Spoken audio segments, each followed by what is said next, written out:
On Sundays, the cathedral overflowed. Stained glass bathed the pews in color, choirs sang in angelic harmony, and Father Michael Donovan stood at the altar, delivering sermons about compassion, redemption, and the sanctity of life. Hundreds came to hear his words. Thousands trusted him with their prayers. But what they didn't know was that just hours after blessing the faithful, he hunted them. By day, he wore the white collar and offered communion. By night, he became something else entirely, a shadow in the streets of New York, following the very people who had confessed their deepest sins to him. He didn't forgive, he punished, and his punishments were fatal. The first victim was a man found kneeling in an alley, hands clasped as if in prayer, rosary beads wound so tightly around his neck they had cut into the skin. The second was a woman discovered in her apartment, a Bible verse written in blood across her mirror. The police suspected a religious fanatic. They didn't suspect the city's most beloved priest. No one did, until Detective Claire Whitmore attended Mass one Sunday, and Father Donovan looked directly at her during the sermon, his eyes holding hers just a moment too long. That was when she knew this man wasn't preaching salvation. He was delivering death. And in the weeks that followed, the cathedral would no longer be a sanctuary. It would be his hunting ground. New York City has always been a place of contrasts, towering skyscrapers and dark alleys, dreams and nightmares sharing the same streets. But in the heart of Manhattan stood a place believed to be untouchable by evil, St. Augustine's Cathedral. Tourists visited for the beauty, locals came for the comfort, and for years, Father Michael Donovan was the soul of the place. He baptized newborns, married young couples, prayed over the sick, and buried the dead. His voice carried a warmth that made strangers weep. His touch felt like absolution. In a city that could swallow you whole, he was seen as a safe harbor. But behind the confession booth's thin wooden screen, Donovan listened, and in those hushed, trembling voices, he heard more than regret. He heard opportunity.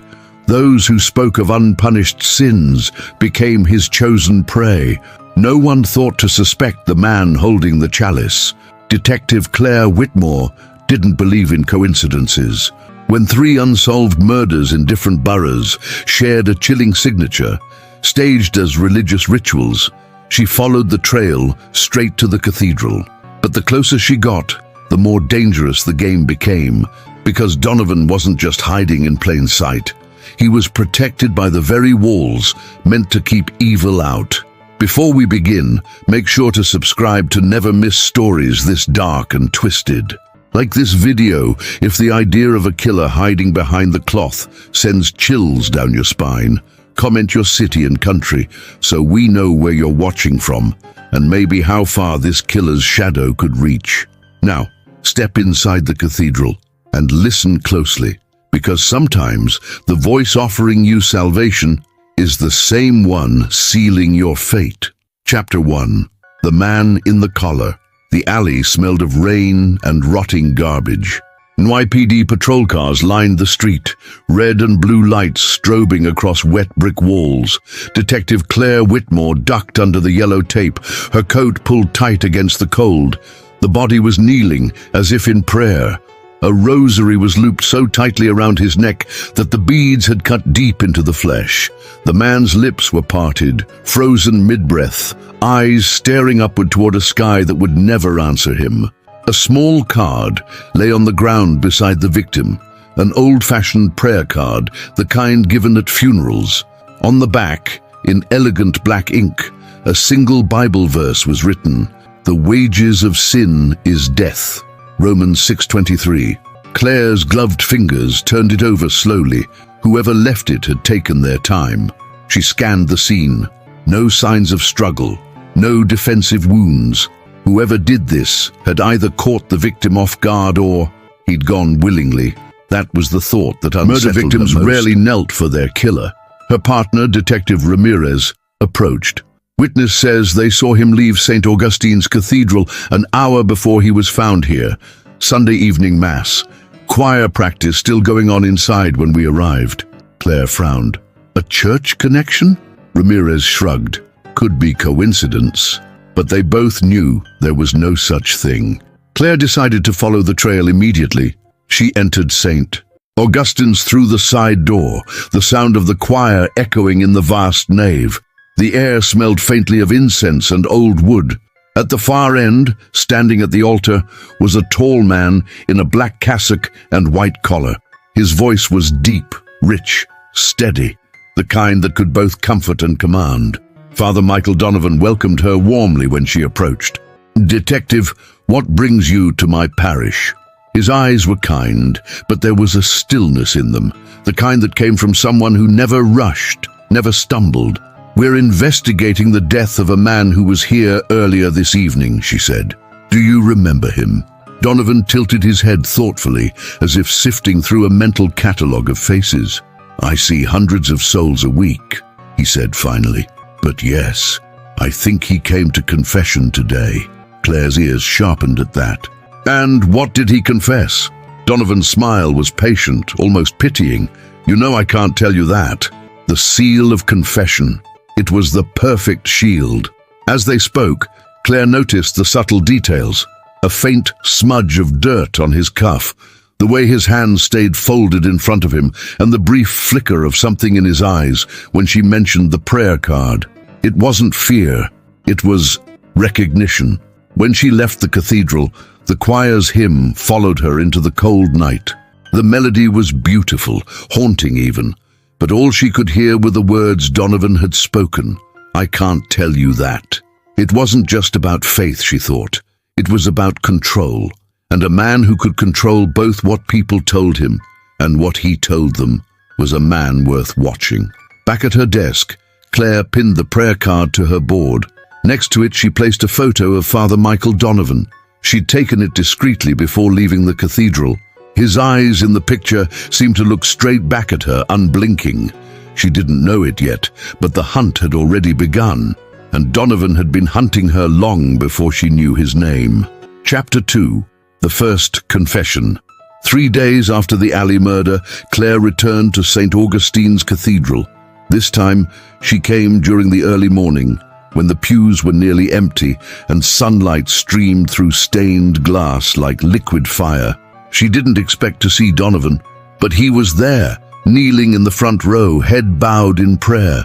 When he lifted his eyes, it was as if he had been waiting for her. "Detective Whitmore," he said, rising with deliberate calm. "You're early. Seeking divine guidance for your investigation?" His tone was gentle, but there was a thread of challenge woven into it. She ignored the bait. "I have a few more questions about the man in the alley." Donovan clasped his hands behind his back. "And I will answer whatever I can. Within the limits God allows me, of course." Claire studied him. "Do you believe in punishment, Father?" His eyes lit with a strange intensity. "I believe in justice, Detective, but justice and the law are not always the same thing." The words lingered like incense in the air. She couldn't tell if it was a sermon or a confession. As they walked through the cathedral, she noticed something unusual.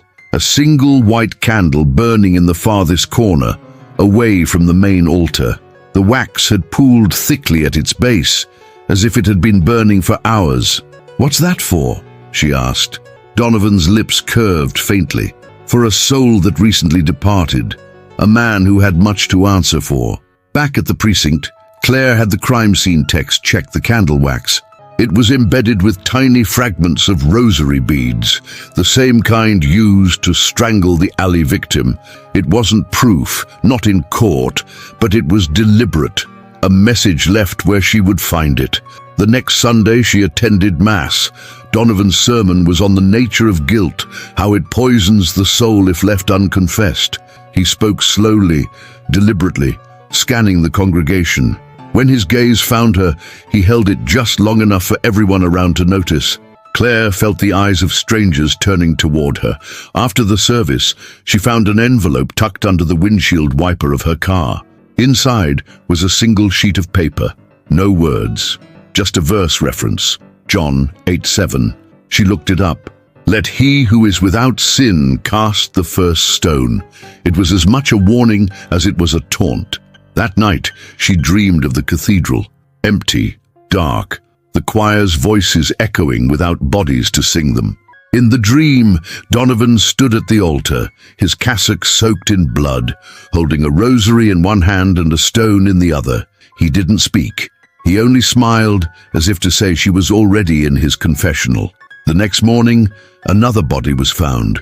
This time a woman seated upright in a pew at a small chapel across town. Hands folded in prayer, eyes closed, lips curved in a faint smile. On the bench beside her, a candle identical to the one Claire had seen in Donovan's Cathedral. She didn't need lab tests to know what it meant. Claire pinned the new crime scene photo beside the first. Same staging, same symbolism. And in the center of her board, Father Michael Donovan's photo stared back at her. This wasn't just about catching a killer. This was about proving she could outplay someone who had already turned the city's holiest ground into a hunting ground, and who was now daring her to try. Chapter 3. Sermons for One. It was raining when Claire entered St. Augustine's for the third time in 2 weeks.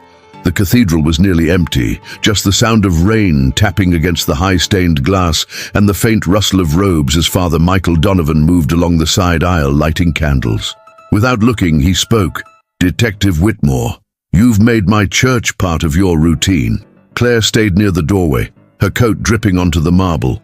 "Seems like my cases keep bringing me here." Donovan struck a match, flame catching on the wick of a tall candle.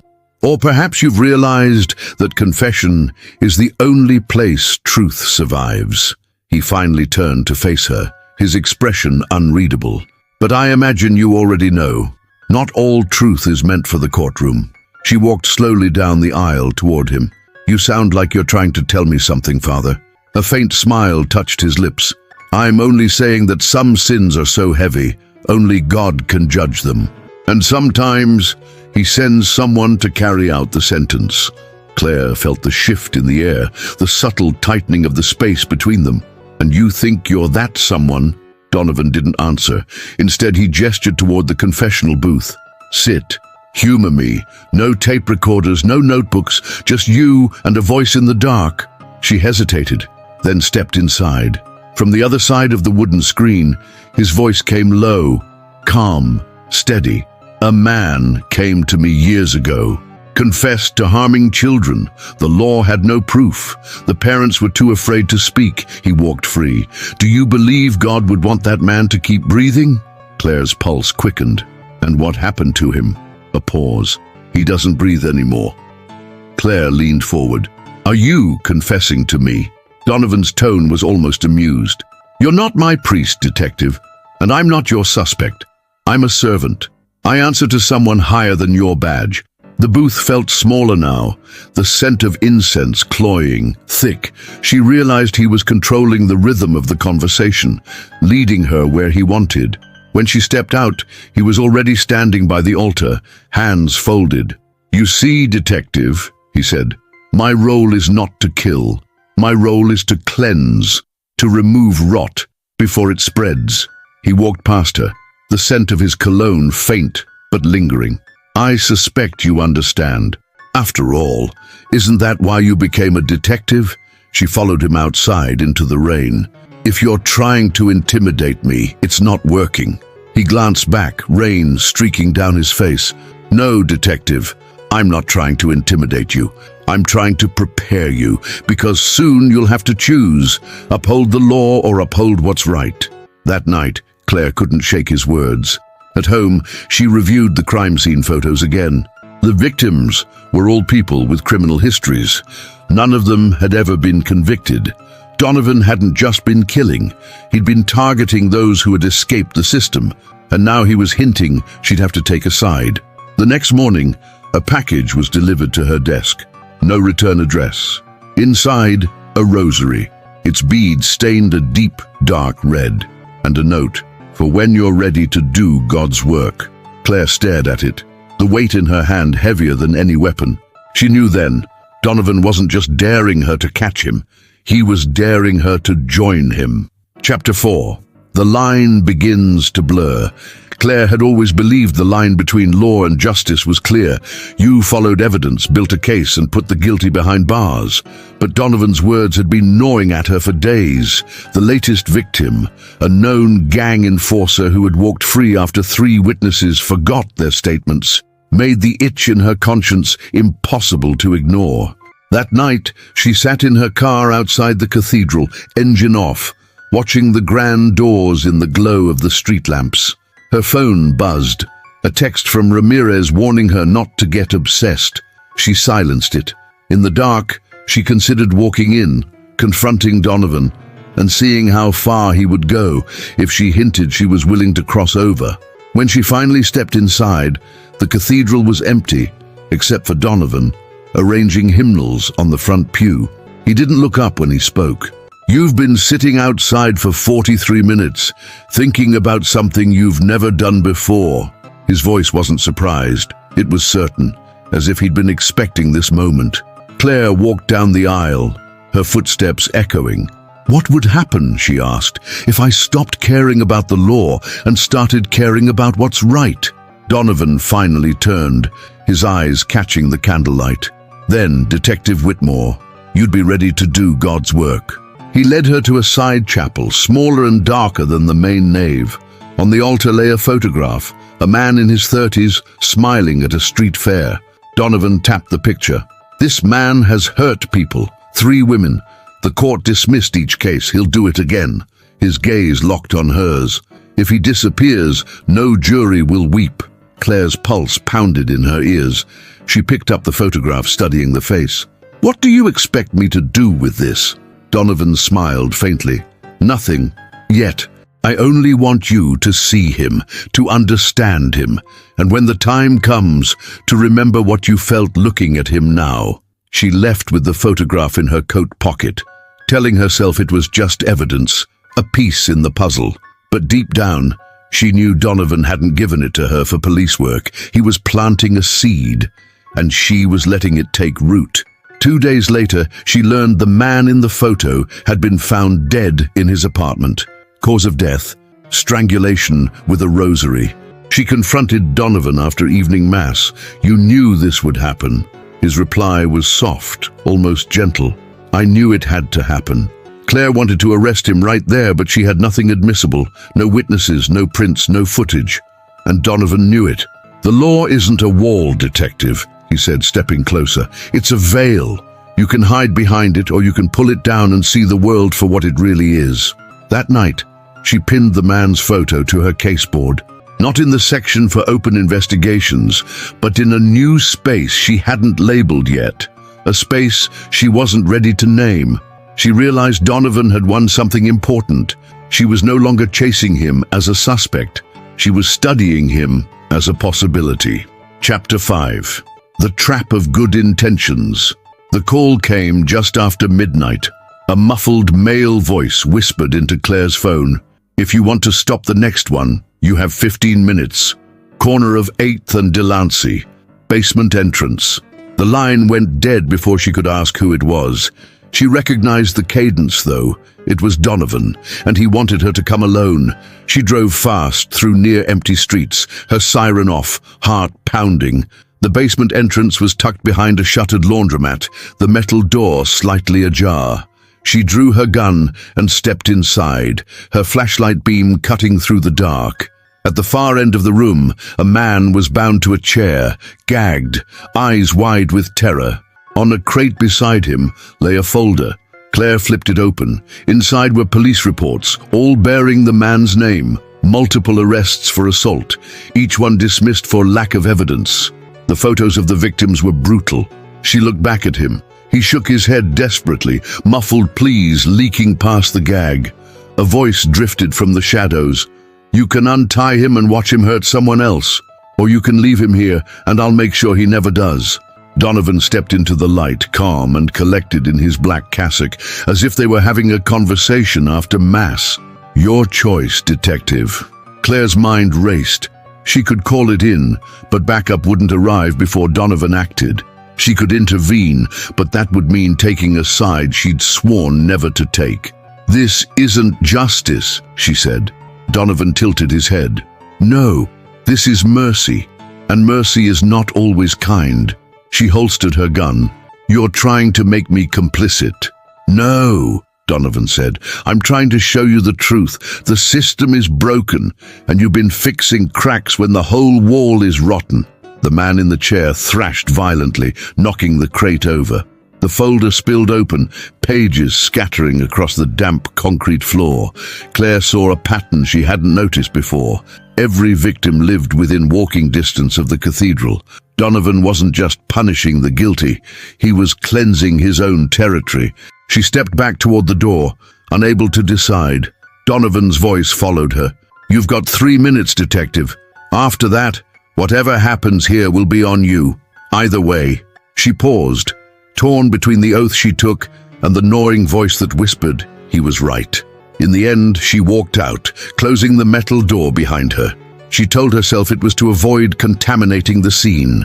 But deep down, she knew it was because she wanted to see if Donovan would keep his word, if his killings really were targeted justice. The next morning, she read the report. Unidentified male, strangulation with rosary beads, case ruled suspicious, no leads. At her desk, she found another envelope. Inside was a single line written in careful script. You made the right choice. It wasn't praise, it was ownership. And Claire knew that with every choice Donovan gave her, she was stepping deeper into a place where the badge no longer mattered. Chapter 6. The Making of an Heir. Claire didn't see Donovan for almost a week. No texts, no envelopes, no bodies. The silence was almost worse than the killings. She told herself he might have gone to ground, but deep down she knew he was watching, waiting for the right moment to reappear. And when he did, it wouldn't be subtle. The moment came during her morning run in Central Park. She slowed near the Bethesda fountain, catching her breath, when a familiar voice spoke behind her. You've been avoiding me, detective. Donovan stepped out from behind the stone railing, not in his cassock but in a simple black coat. He looked almost ordinary. Almost. What do you want, Donovan? She asked, her guard already up. I want to finish what I started, he said. You've seen how the system fails. You've witnessed what must be done, but you still hesitate. That hesitation will get people killed. Maybe you, maybe someone you care about. He handed her a small black notebook. Inside were names, addresses, and crimes. Some she recognized from cold cases, others she'd never heard of. These are yours, he said. 10 names, all guilty, all untouchable by your courts. I will kill them all, unless you stop me. Her pulse quickened. You're giving me a hit list? No, he said calmly. I'm giving you a choice. Stop them before I do, or watch. Claire closed the notebook and shoved it back at him. I'm not your apprentice. Donovan smiled faintly. Not yet, but you will be. Because you care more about justice than the law, and that makes you dangerous, like me. The way he said it, like a prophecy, sent a chill through her. Later that night, she sat in her apartment staring at the notebook he'd somehow slipped back into her bag. The first name belonged to a wealthy developer accused of running an underground trafficking ring. The case had vanished after a clerical error in the DA's office. She found herself looking up his address without meaning to. The next day, she tailed the man from the list. She told herself it was for surveillance, to get ahead of Donovan. But when she caught sight of a figure in a black coat across the street, tall, still watching, she realized Donovan was there too, seeing if she would act. The realization hit her like a punch. This was a test. That night, another envelope appeared under her door. Inside was a photograph of her from earlier that day, watching the developer.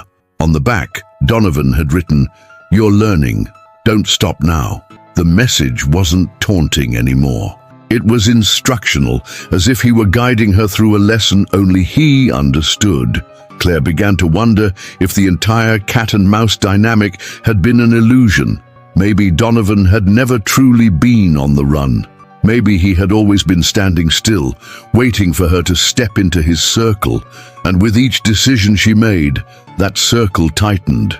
By the week's end, the developer was dead, strangled with rosary beads. Claire wasn't on the scene, but when the crime scene photos reached her desk, she felt no surprise, just the familiar weight in her stomach. Alongside the report was another small envelope with no address, no signature. Inside was a single rosary, its beads warm as if they had been held moments before, and she understood the message. You're ready. Chapter 7. The Breaking Point. It happened on a Thursday evening. Claire was at her desk, sifting through old case files, when Ramirez burst into the room, eyes lit with adrenaline. "We've got him," he said. "Anonymous tip. Donovan's meeting someone at Pier 49 in 20 minutes. We move now. We can take him alive." The words should have brought relief. Instead, Claire felt a cold weight drop in her stomach. As they geared up, her phone buzzed. A text. No name, just a message. "They're coming for me. Decide now." She slipped the phone back into her pocket, her heart hammering. Donovan knew they were closing in, and he was giving her a choice. Again. When they arrived at the pier, the air was sharp with salt and diesel. The team fanned out, guns drawn, flashlights slicing through the fog. Claire moved toward the far end, where a single lamp buzzed over a shadowed figure. Donovan, hands in his pockets, waiting. "Father Michael Donovan, you're under arrest." Ramirez's voice cut through the night. But Donovan didn't move. He was looking only at Claire. "You're late," he said softly, as if they were meeting for coffee. "This is where you decide who you really are." Ramirez closed in, cuffs ready. Claire's mind was a whirlwind. The list, the victims, the conversations in the confessional. Donovan's words echoed in her head. The law is a veil. She imagined what would happen if he went to prison. He wouldn't stop talking. He'd twist every interaction until someone, maybe several someones, saw the world his way. Maybe that was the point. Donovan stepped closer to her, just enough for his voice to drop low. "If you let them take me, I'll make sure every truth you've buried sees daylight. If you let me walk away, you'll have saved more lives than you know." It wasn't a threat. It was a bargain. She glanced at Ramirez. "I'll take point," she said, moving between him and Donovan. She kept her gun up, but her body blocked Ramirez's view. "Turn around," she ordered Donovan. But instead of forcing him down, she tilted her head toward the edge of the pier. Now, for a fraction of a second, Donovan studied her face. Then he moved, disappearing into the mist like he'd never been there. By the time Ramirez pushed past her, the end of the pier was empty, the waves slapping against the pylons. "Damn it, Claire, you had him." She said nothing, just holstered her gun and walked away. That night, an envelope slid under her apartment door. Inside was a simple note. "You chose right." Beneath it, a photograph of her standing on the pier, blocking Ramirez's view, taken from behind, from somewhere in the fog. He had been prepared for this moment. He had counted on it. Claire sat on her couch, the note in one hand, the photo in the other. She realized something terrifying. She hadn't just saved Donovan. She had crossed the line completely. And in doing so, she'd given him exactly what he wanted, proof that she was no longer just the detective chasing him. She was part of his work now. Chapter 8. The Circle Expands. 3 days passed before Donovan contacted her again. No phone call, no envelope. Just a small black sedan idling across the street from her apartment when she left for work. She knew the driver wasn't random. She opened the door without hesitation and slid into the passenger seat. Donovan was behind the wheel, dressed in a plain grey coat, blending into the city like any other commuter. "Good to see you, detective," he said, eyes fixed on the road. "You've proven you can make the hard choices. Now it's time to see if you can make the necessary ones." He handed her a manila folder, thicker than the others. Inside, 6 names, judges, prosecutors, even a former police chief. These aren't just criminals. They're the architects of the rot. Claire closed the folder. "You're talking about taking down the system itself?" Donovan nodded slightly. "You've seen it fail over and over. They protect each other. They hide behind procedure. The law doesn't touch them because the law is them." His voice carried a quiet conviction, as if this was the only logical conclusion. They parked near a courthouse, watching as one of the names from the folder, Judge Alan Mercer, exited the building, flanked by aides. Donovan spoke without looking at her. He threw out the case against a trafficker because of a technicality. That trafficker killed a 14-year-old girl 2 weeks later. You tell me if the robe makes him untouchable. Claire's throat felt dry. If you're trying to make me your executioner, it's not going to happen. He turned to her, a faint smile tugging at his lips. Not yet. First, you'll watch. You'll see why the ones at the top are more dangerous than the predators in the streets. That night, Mercer's name was all over the news. Found dead in his penthouse. Official report, apparent heart attack. Claire knew better. No rosary beads this time. Donovan was evolving, making his kills look natural, undetectable. It was a message to her. He could adapt his methods to fit the target. The next envelope appeared in her mailbox. No return address. Inside was a USB drive. She hesitated before plugging it in. On the screen, grainy surveillance footage showed Mercer in his final hours and Donovan in the room with him. There was no sound, but Claire didn't need it. The slow, deliberate way Donovan placed his hand on Mercer's shoulder told her everything. It wasn't mercy anymore. It was domination.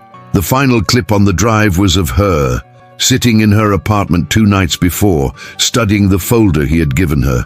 He had been watching her even then, always a step ahead, always tightening the circle. She confronted him in the cathedral after evening mass. If you think I'm going to help you kill people like Mercer, you're wrong. Donovan didn't flinch. You already have. Every time you let me walk away, every time you kept a truth to yourself, you made this possible. The only difference now is you see it. Leaving the cathedral, Claire realized something chilling. The folder with 6 names was still in her bag. She hadn't returned it. She hadn't thrown it away. And as much as she hated herself for it, she kept thinking about the other 5. Donovan had planted the seed, and it was growing. Chapter 9. One choice, 2 graves. The call came just after dusk. Donovan's voice was steady, almost conversational. 2 locations, detective. One holds a young woman who won't live past midnight if no one reaches her. The other holds a man whose death will save dozens from the same fate. You can only get to one. There was no time for questions. He hung up, leaving Claire with only a text. 2 addresses, opposite ends of the city. She raced to her car, mind spinning. The first address was in a crumbling warehouse district, the kind of place victims disappeared into. The second was a luxury condo overlooking Central Park, home to Lawrence Crane, a wealthy philanthropist and secret predator whose name was 3rd on Donovan's list. If she chose Crane, the girl would die. If she chose the girl, Crane would vanish back into his fortress, and Donovan would strike alone. Claire called Ramirez but stopped before hitting send. How could she explain the situation without revealing her connection to Donovan? Every second she hesitated was another second ticking away from someone's life. She drove toward the warehouse first, tires screaming against wet asphalt. The streets grew darker, quieter. She killed the headlights 2 blocks away and approached on foot. Through a broken window she saw her, a teenage girl bound to a chair, head slumped forward. Claire kicked the door in, her gun sweeping the shadows. No one else was there, no guards, no Donovan. Cutting the girl loose, she realized the rope wasn't tight. It had been tied to come undone with minimal effort. This wasn't a rescue, it was a setup. On the floor, taped to the chair leg, was a phone. The screen lit up, live video feed. Crane's condo. Donovan stood behind him, one hand on his shoulder. His voice came through the speaker. See, you could have stopped this, but you chose her. In the feed, Crane's eyes bulged as Donovan tightened a length of rosary beads around his throat. Claire shouted into the phone, "Stop!" But the screen went black before she could say more. Sirens wailed in the distance, not hers. Someone had already called it in. She led the girl outside, where a passing patrol car took her. The officer asked no questions. He had no idea the choice that had just been made. Hours later, the news broke. Lawrence Crane, dead in his home, apparent suicide. The press painted him as a generous man taken too soon. Only Claire and Donovan knew the truth. And Donovan made sure to remind her. Another envelope arrived, containing a single rosary bead and a note. "You saved one. I saved many. That's the difference between us." She wanted to throw it away, burn it, destroy any trace. But instead, she placed the bead on her desk beside the growing collection of evidence she couldn't submit. Not yet. Because part of her, the part she didn't want to admit existed, agreed with him. Crane's death would protect people the courts never could. That night she couldn't sleep. Every time she closed her eyes, she saw the girl's terrified face and Crane's lifeless one. She realized Donovan had achieved exactly what he wanted. She had acted like him. She had chosen a life to save and another to sacrifice, weighing value as if she had the right, and she feared the next time the choice might be even easier. Chapter 10. The Last Confession.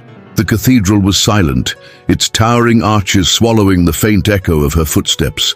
Midnight mass had ended hours ago, but Donovan was still there. He sat in the first pew, head bowed, hands folded as if in prayer.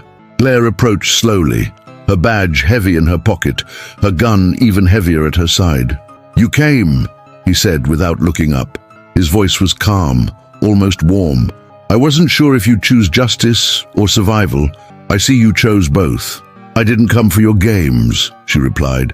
"This ends tonight." He stood, turning to face her. His expression was unreadable. No fear, no defiance, just acceptance. "You're right. It does end tonight, but not in the way you think." He gestured toward the altar. At its base, bound and gagged, was Ramirez. His eyes went wide when he saw her. Donovan's voice was steady. "One bullet in me, and he dies before you can reach him. Or you take the gun out of the equation and we walk away together." Claire's hand hovered near her holster. "Why him?" "Because he's the last chain holding you to the old world," Donovan said. "Once he's gone, there's nothing left to pull you back. You'll see clearly." Her heart pounded. She'd spent months chasing him, resisting him, hating him, and yet part of her had followed his path step for step. Now, in the dim light of the cathedral, it felt less like a hunt and more like a coronation. She realized Donovan hadn't just been killing, he'd been building something, and he wanted her to inherit it. "Untie him," she said. Donovan shook his head slowly. "Say the words, Claire. Admit you understand. Admit you believe in what we do." She swallowed hard. "I'm nothing like you." A faint smile crossed his lips. "You keep saying that, and yet here you are." She moved quickly, faster than she thought she could. Her gun came up, not aimed at Donovan, but at the chain locking Ramirez to the pillar. One shot, the metal shattered. Ramirez bolted forward, tackling Donovan to the ground. For a moment, the echo of the struggle filled the cathedral. In the chaos, Donovan's hand slipped inside his coat. Claire didn't hesitate. One shot, then another. Donovan's body stilled, his black coat spreading out like a shadow that had finally detached from her. He looked up at her one last time, blood pooling beneath him. "You'll see. One day, I was right." And then he was gone. The sirens came minutes later, but by then Claire was sitting alone in the first pew, Donovan's rosary clutched in her hand.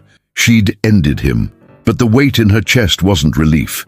It was something far darker. Because now, every time she looked at the world, she saw it through his eyes. The cracks, the rot, the names that would never face justice. Weeks later, she received a package with no return address. Inside was a black notebook, Donovan's list, expanded, dozens of names. At the bottom, one final line in his handwriting, "Your turn." She stared at it for a long time before closing the cover. She didn't burn it. She didn't throw it away. She placed it in her desk drawer, locking it with a key.